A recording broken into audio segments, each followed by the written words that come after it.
Using an eToro demo account is an excellent way to practice trading without risking real money. Here's how to get started. Sign up.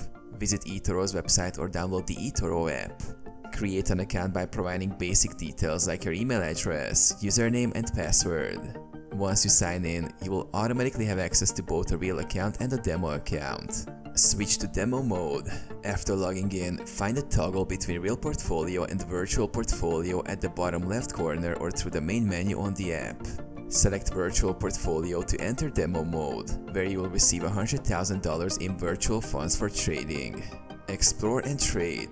Use your virtual balance to buy and sell stocks, cryptocurrencies, commodities, and more.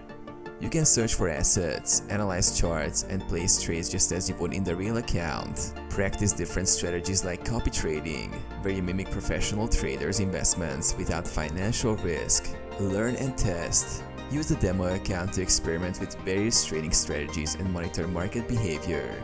You can switch back to your real account anytime by selecting Real Portfolio.